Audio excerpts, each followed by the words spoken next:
All right, we want to welcome you today to our service, our early teaching, which I enjoy as much as I do anything that we do here. I want you to turn to Ephesians chapter 6 and Mark chapter 10. Those will be the first two scriptures that we go to this morning on our continuing study of leadership training, understanding work, the importance of understanding your job, how God uses your job. How many know that work?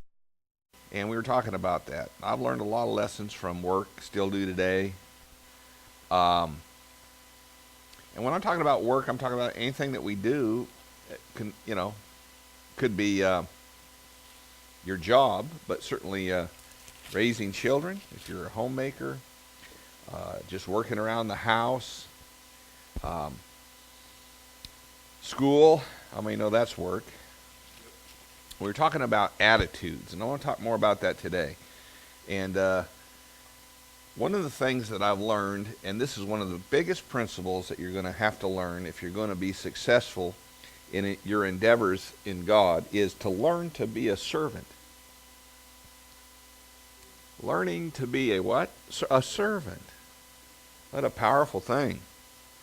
And this is important because not only did God teach me to be a servant, God began to teach me about my attitude towards serving. And because in the context of being a servant, there's a lot to learn about that before you can really move on to another level, so to speak. So we're going to talk about that today. In Ephesians chapter 6, verse 7, the Bible says something that we always need to remember is with good will, doing service as to the Lord and not men.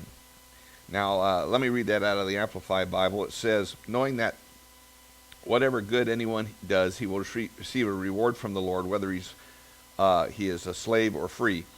That's verse 8. Verse 7 says, rendering service readily with goodwill as to the Lord, not to men. So the principle is this. When we're serving men, always remember that you're really serving God. Now, we've already covered the fact that the leadership that God puts in our life, no matter where it may be, is ordained by God. And if you look at it like that and you're serving, you understand that you're not really serving the men, you're serving God. And so to serve God, we're going to give it our best shot, right? So this ought to make Christians the best workers, have the best attitude. But unfortunately, that's not been the case that I've discovered over the years. Now, when I say something like this, I don't know every case. I'm sure there's many good people out there that are working in secular employment that are Christians that are doing great jobs. I have to tell you, my personal experience back then wasn't good about that. I saw Christians as some of the worst workers, some of the worst employees. This is my experience, and I'm going to tell you the truth about it because I have to. Worst employees had some of the worst attitudes of the employees that I was working with, and that's a sad fact because the Bible is very clear. We ought to have a good attitude and do all things as unto the Lord. In fact, we are doing all things as unto the Lord, whether we're doing good or bad. We already are. So when you start thinking about it like that, the way we respond to our employers, the way we respond to other employees, the way we respond to our service at church, so on, very important. Now, let's turn to Mark chapter 10. I think you guys are already over there. I'm not, though, so you'll give me a minute. We'll study on this a little bit today. Mark chapter 10, verse 35 through 45, reading out of the Amplified Bible, is very enlightening because it shows human nature, and by that I mean fallen human nature, in action. And if you're going to serve God, you're going to have to learn that almost everything that you used to think, the way the world thinks, is the opposite of the way God thinks. And I had to come to the conclusion of this when I began to see this right here in Mark chapter 10, verse 35. And James and John, the son of Zebedee, approached him and said to him, Teacher, we desire you to do for us whatever we ask of you. And he replied to them, What do you desire me to do for you? We got to think about that when we're really in prayer. Jesus said before he could answer their request, he had to find out what they wanted him to do, right? You ever see that? Well, that's interesting. Verse 37. And they said unto him, grant that we may sit one at your right hand and one on your left hand in glory, your majesty, and splendor. Verse 38. But Jesus said to them, you do not know what you are asking. In other words, could it be that sometimes we're asking and we really don't know what we're asking? It's interesting, isn't it? I like that. But anyway, that's just me. Are you able to drink the cup that I drink, or be baptized with the baptism of affliction which I am baptized? Because that's what it's going to take to grant your request. Now, when it's interesting because that's a good question. He says, are you able? He answers their question or their petition of him with another question. And I think that this is human nature. We want the position. We want the authority. We want the ministry. We see all that as possible. But do we want to go through what is necessary to get there? And sometimes we need to be careful about our responses. Because our response, many times, to what God says, will be granted. Verse 39. They replied to him, we are able. See, many times when we're preparing for leadership, we're preparing for ministry, we're preparing for whatever God has for us down the road, we think we're ready. And maybe we're not. Amen? Maybe we're not. Maybe there's things we need to consider. Maybe there's things we need to think about. I know for a fact God has brought people to my ministry. And boy, I tell you, this whole thing over the internet is getting to be so big.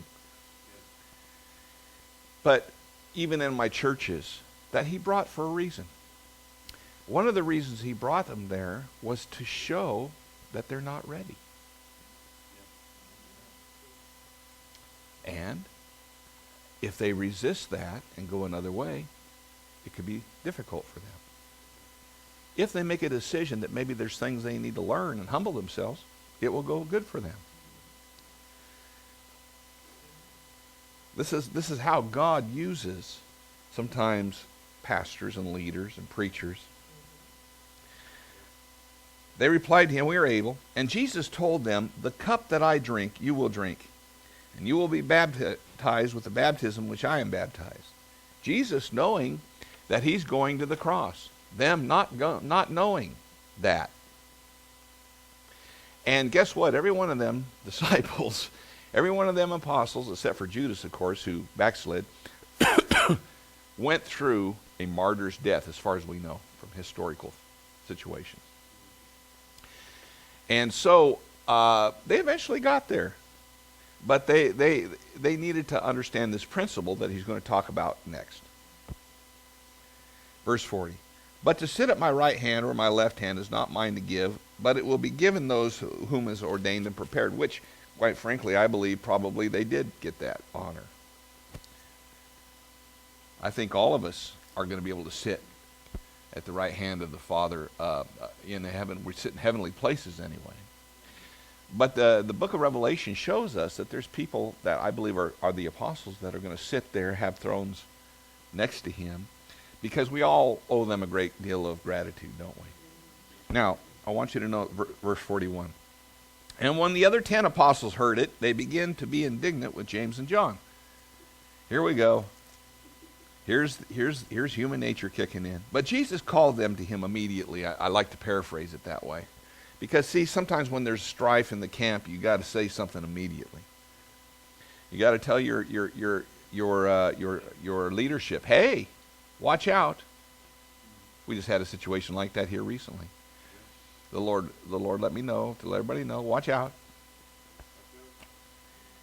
But Jesus called to him and said to them, you know that those who are recognized as governing and supposed to rule the Gentile the nations, lord it over them, ruling with absolute power.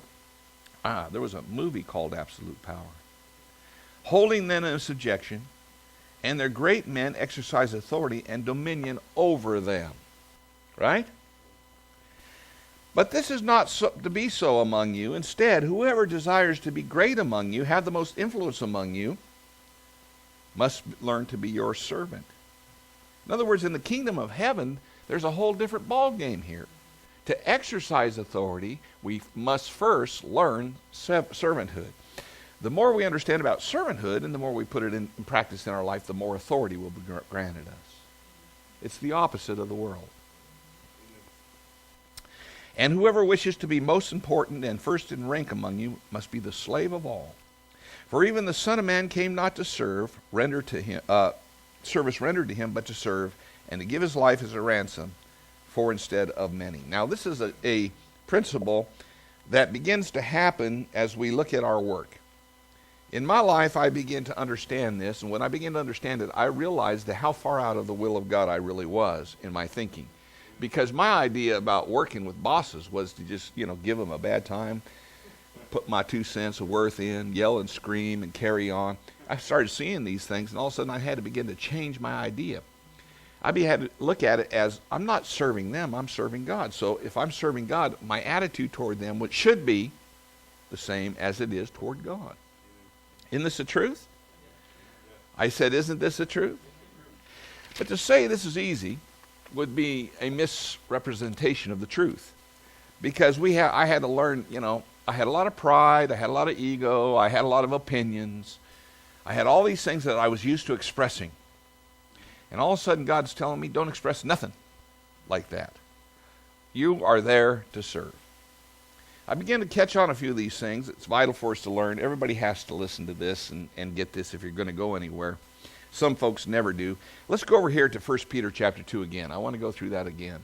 It's really interesting because the opposite really is true when it comes to serving.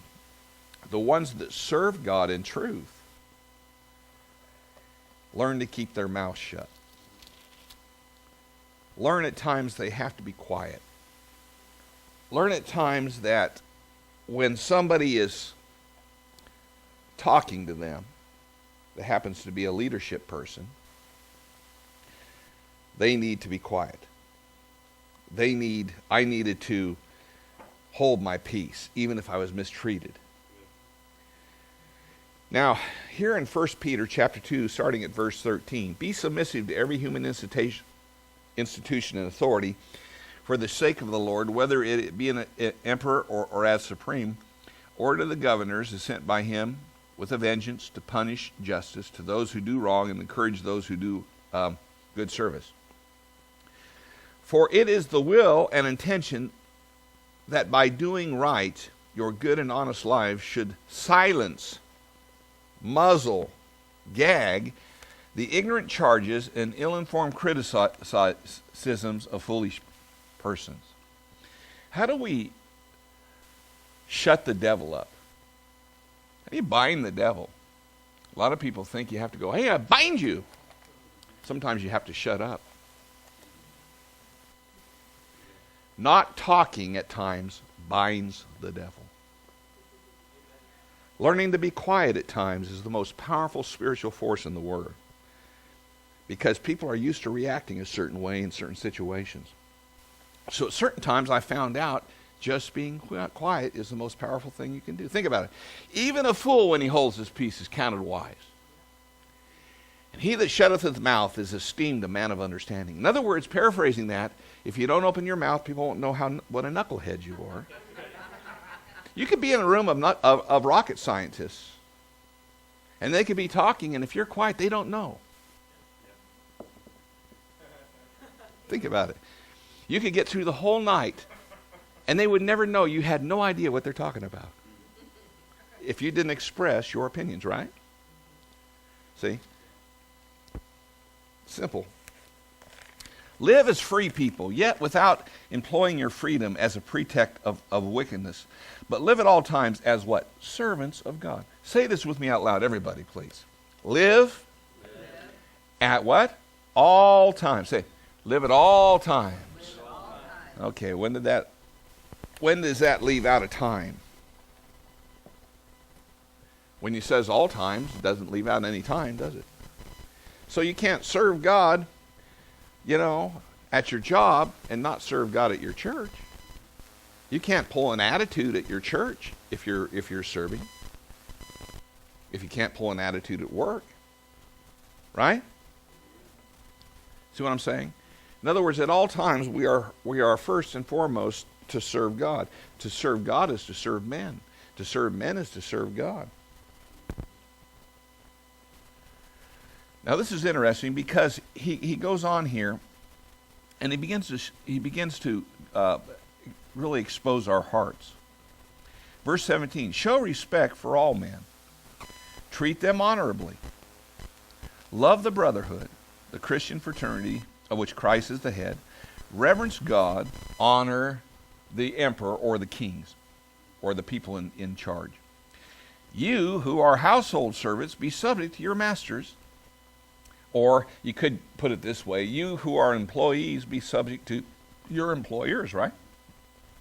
With all proper respect, not only to those who are kind and considerate and reasonable, but also to those who are surly, overbearing, unjust, and even crooked. See, one thing I learned about God is He don't think the way we think. Even if they're ripping you off and they're crooked, your attitude towards them is important. Why? Because God sees everything. If you learn this lesson and you learn it well enough, nothing anybody can do to you will trouble you much. Because you realize this very important fact. God sees everything, and He always, if you react the right way, He will always, vengeance is His, He will repay. Now listen to this, because this took me a long time to learn, and I'm still working on it sometimes. We can, at the times of stress and strain when we're being mistreated by somebody, we have two ways we can handle that.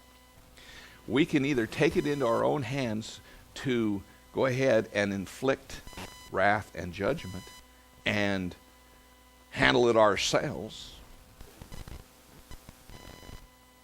right? I'm going to give them a piece of my mind. I'm going to call them on the phone and work them over. Right now, I have a situation in my life where I would like to work somebody over. But you know what? I'm not going to do that. I might do some things that I need to do, but I'm not going to do that because what? God knows how to handle these situations. I learned this a long time ago. See? For you are household servants. Be submissive to your own masters with all proper authority and respect, not only to those that are kind and considerate and reasonable, but also to those who are overbearing, unjust, and even crooked. For one is regarded favorably if approved, acceptable, and thankworthy, if in the sight of God he endures the pain of unjust suffering. Everybody say unjust suffering. God likes it when we endure the what? Pain. There's pain involved in unjust suffering. Oh boy, I know, man. I've had some of it. It hurts, sometimes deeply hurts. Why does God tell you to handle it this way? Because He wants you to understand what's going on the inside of you. What's going on the inside of you when unjust suffering comes is really what you are made out of. And how you respond is really where you're at spiritually. It's interesting, isn't it? In other words, this is where it separates the men from the boys, the women from the girls, spiritually speaking. Can you take unjust suffering, a little pain that goes along with that? If you do, it says this, after all, what kind of glory is there in it if when you do wrong you're punished for it, you take it patiently? I've seen a lot of Christians over the years who did something really evil and ended up in jail and thought they were suffering for the Lord.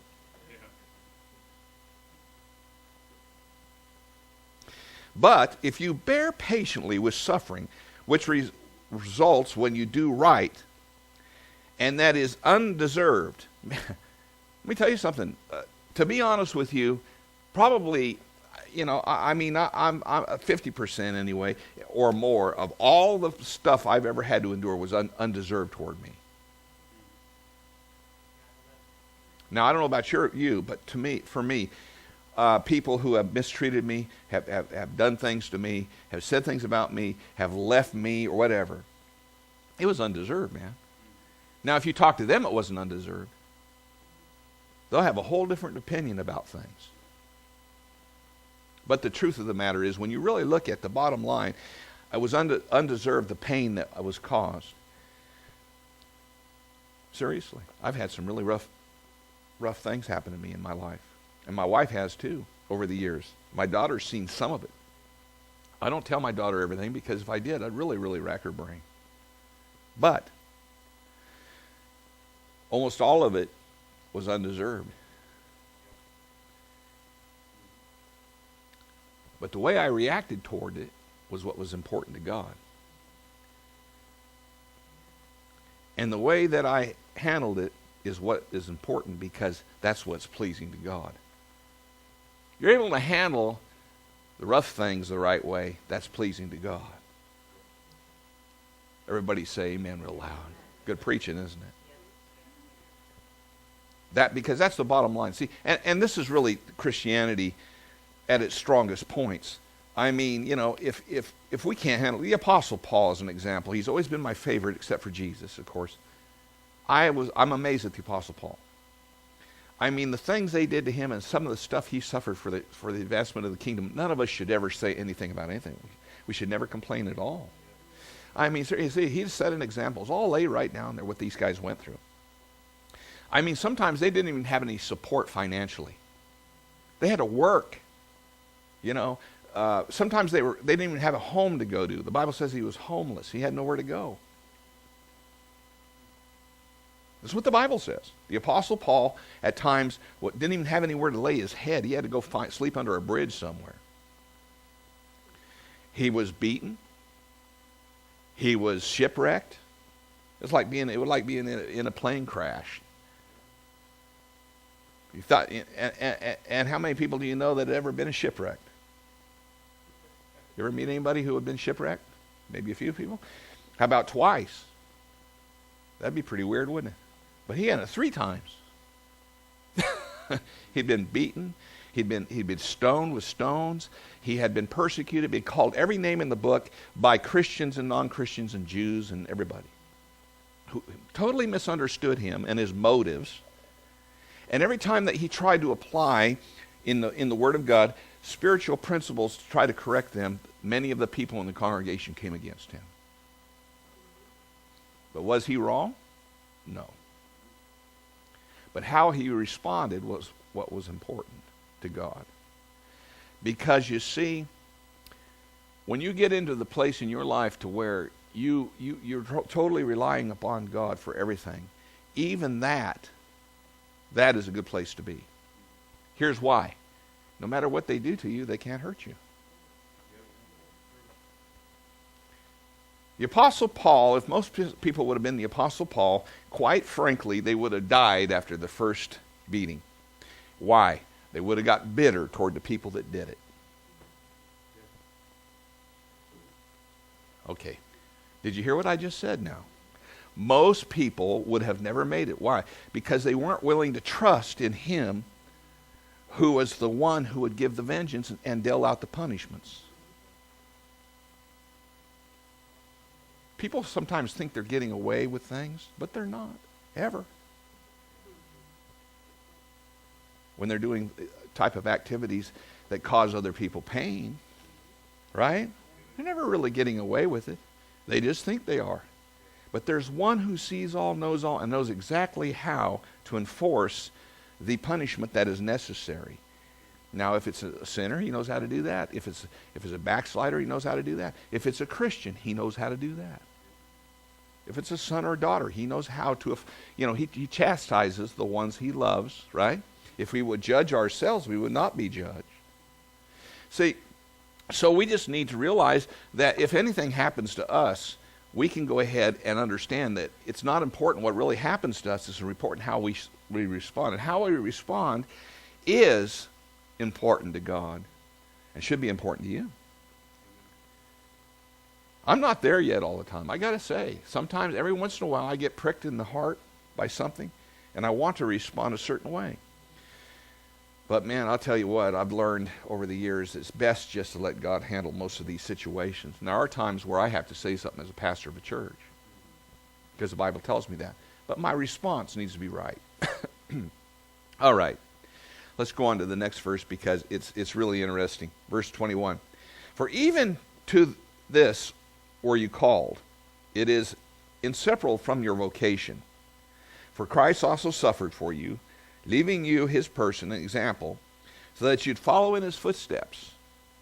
He was guilty of no sin, neither was deceit, guile ever found in his lips. He didn't deserve any kind of punishment. He didn't deserve any kind of chastisement like that. I mean, there was nothing he ever did that was wrong. But he suffered some things because it says when he was reviled and insulted, he did not revile or offer insult in return.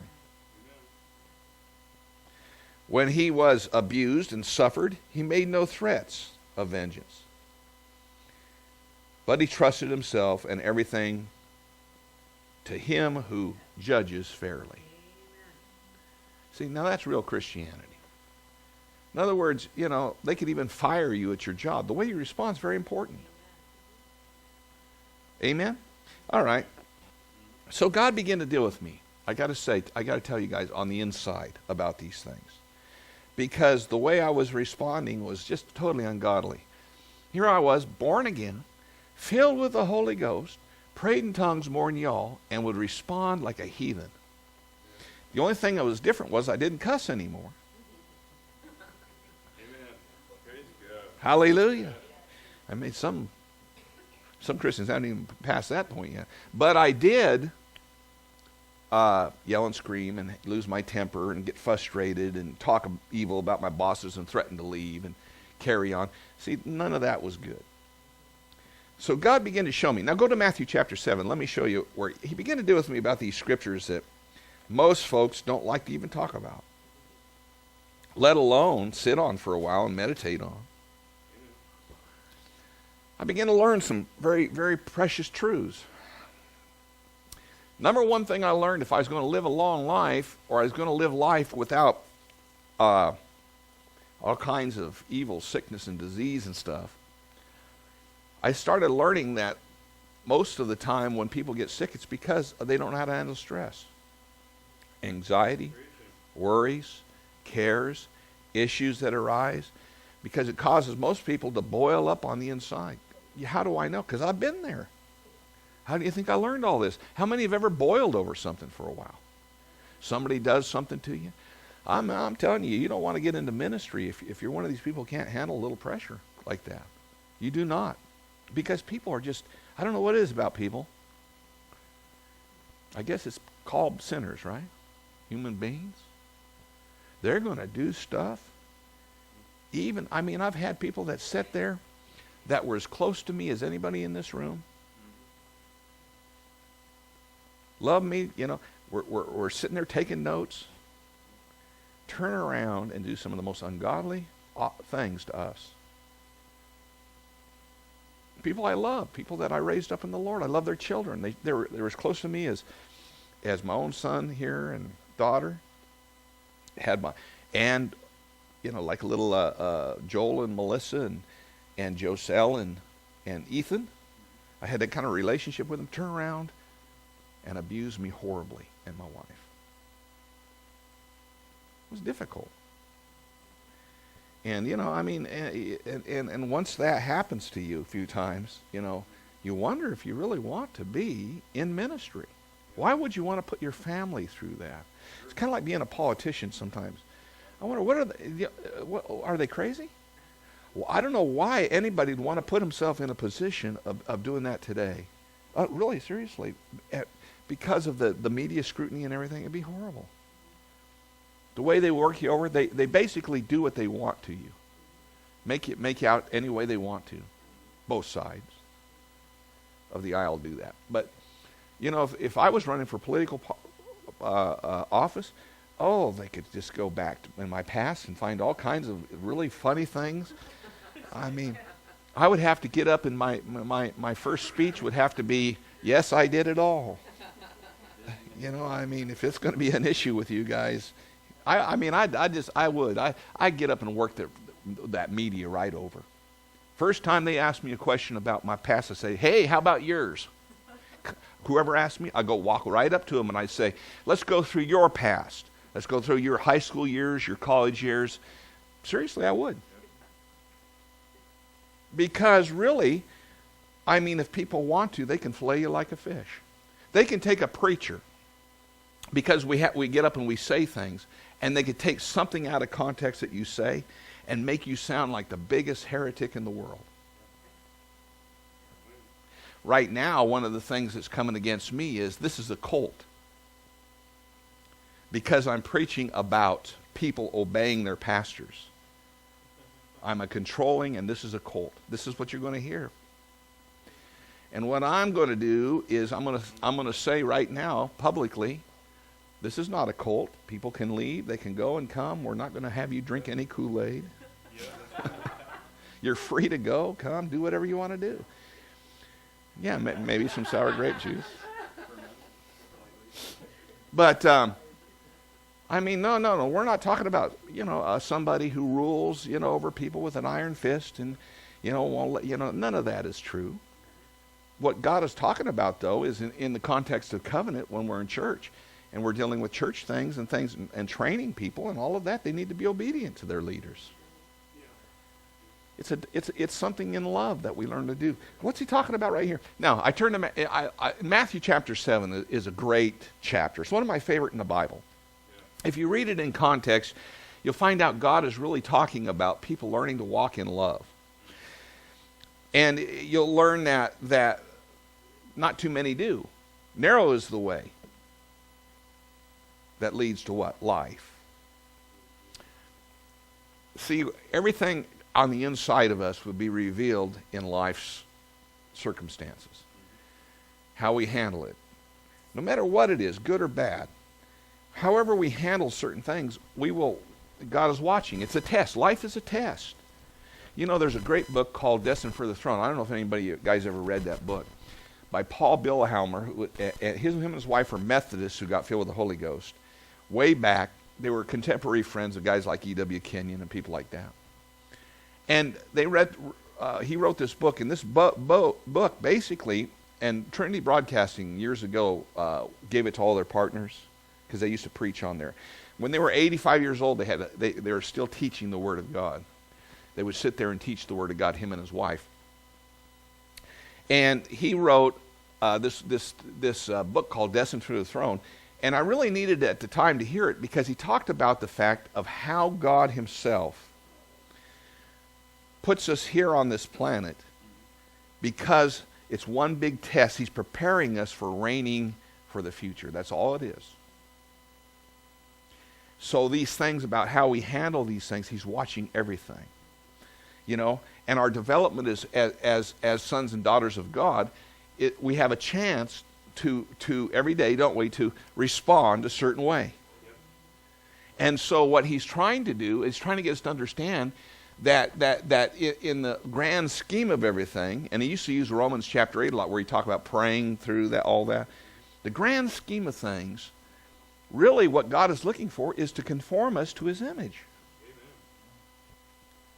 That's all it really is. We talk about a whole lot of other things, but the way we respond to things, because we got a very short time down here, and what's neat about it is God will reward us for how we develop here and give us responsibilities there. Amen. Now in Matthew chapter 7, this is something else. Verse 1, judge not that you be not judged. Now, I started reading these things and I started really meditating on them, so on and so forth, and this really worked me over. This scripture here got me. Verse 2, for with what judgment you judge, you shall be judged. Yeah. Now right there, that'll preach. What judgment you judge others by is what you're going to be judged by, so you better give people mercy. So all I can tell you right there. Try to give people as much mercy as you can. And with what measure, well, let me read verse 2 again from the Amplified Bible. For just as you judge and criticize, everybody say criticize. All right, are we studying in our morning services something about this? Yeah. Have you learned a little bit about murmuring? Not near as much as you're going to. It's one of the most dangerous things in the world. People never even talk about it. If you complain about something, you open the door to the devil. You do it long enough.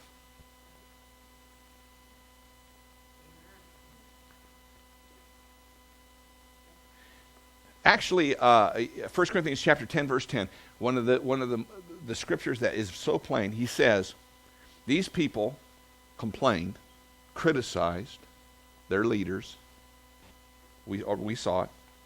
Complained about how God was, taking them with Moses and Aaron and everybody. And they murmured and they complained, and because of that, they were destroyed of the destroyer. Is that what it says? How many read that? Okay, so in other words, what God is saying, and he's talking to New Testament believers. He said that example was given to us so that the same thing don't happen to you. Yes, Pastor Tom, but we're under grace. Yes, but we can't continue to act certain ways and think that grace is going to take up for that. Eventually, something will happen. And then he gives all these examples that we're going through in the Old Testament. And it's really true, isn't it? Complaining and murmuring and criticizing and fault finding is so dangerous. If you knew how dangerous it was, you would just stop doing it. It just wouldn't be in your vocabulary. It's not worth you doing. We have, trying to figure out why people do things. Trying to figure out why, and how come, and analyzing them and saying, well, they did this and they did that. Stay completely away from that. Just they're going to do weird stuff. Write it down in the front of your Bible. People are going to do weird stuff to you. Write it down. They're going to do hurtful things. They're going to disrespect you. They're going to spit on you. At times, you're going to be doing everything you possibly can right, and they're going to say still that you're wrong. Your motives can be as pure as driven snow. You can have the best, want the best for everybody, and that can be in your heart, and especially if you're a public leader like me. And they're still going to misunderstand you and judge you wrongly, criticize you. I would say this publicly. Don't get on the bandwagon of a lot of this stuff about President this and Congressman this and all. Be careful about that. Just pray for them. They're all knuckleheads. They all need prayer. Seriously. They don't know what they're doing. They wouldn't do it. But they're being instruments used by God right now. I can show you out of the Bible how our nation is receiving judgment. It's receiving chastisement because it has went away from God. We're so prideful. Even when 9/11 happened, all they did was, we're going to rebuild. We're going to be greater than ever. And there was no God forgive us for our sins that caused this calamity. None of that. That would have been the first thing that would have happened back in the 50s. The president would have got up and called us to prayer. And they did some of that, but said, we let us humble ourselves before God. And they used to use a lot of that scripture where it says, let us turn from our wicked ways. You don't see that today. We're going to build up. We're going to do this. We're going to do that because we're great. And all that is a lack of trust in God. And when our public leaders say those things, they don't even realize that they're releasing judgment by their mouth. See? So don't get on the bandwagon with them, right? For just as you judge and criticize and condemn others, you will be judged and criticized and condemned. You're going to get enough of it as it is when you're righteously doing things, but you don't want to get on this bandwagon. If you're going to be in ministry, man, be careful because you're going to reap what you sow. In a lot of ways. That's why I was such a hard worker. I got good workers because I worked hard, see. You reap good and then you reap all this other stuff. It comes sometimes on us because we're criticized and judged. Now notice this. And in accordance with the measure you use to deal out to others, it will be dealt with to you again to you. Why do you stare from without at the very small particle that is in your brother's eye, But do not become aware of and consider the beam of timber that is in your own eye. Or how can you say to your brother, let me get that tiny particle out of your eye when there's a beam of timber in your own eye? You hypocrite. First get the beam of timber out of your own eye, then you will see clearly to take the tiny particle out of your own brother's eye. Now, then he goes on and talks, it's really interesting, he talks about dogs and not casting your pearls before the swine. I'll get into that later, which is very interesting. But I got to say this to you. Right when I saw that, I began to see that in my life as God was doing all these things in my life. I began to realize if I was going to be in ministry and I was going to be able to expose the darkness that was in others, I first had to remove the things that were in me that was darkness like that. Right? I mean, how could I remove and get people to see all the things I'm talking about today if I wasn't walking in them? So I had to go down deep inside and ask God to help me. And I started getting over there, and I don't have time to go into it today, but I had to get over there in Romans chapter 8 where it talks about praying in the Spirit and, and getting rid of, the revealing of all these infirmities and weaknesses we may have as human beings and these sins. And begin to let God explore my heart, and I began to see something. I was one mixed up puppy. And if I was going to help somebody, I had this anointing on me for ministry and everything, but there's a character development that must take place if you're ever going to be used by God. Now, I think I've done fairly well, not because, and I'm not bragging, but I'm just saying, because now my teachings are used so powerfully. How many have noticed something? Rebellious people don't like my teachings. Why? Exposure. Exposure. Exposure. Say it, exposure. I had one person say this to me. You just have too much truth. They said, people, it's going to be difficult for people to sit under your teaching because everything on the inside of you that's out of whack will be revealed. And I'm thinking the whole time, that's what we're all called to do.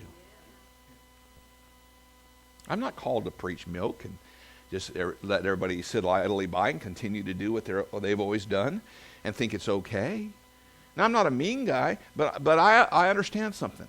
Unless people change, they can never fulfill their calling or destiny. Because you can't remove anything out of anybody else's eye when you still got it in your eye. So I don't know why people are thinking they can when they can't. Right?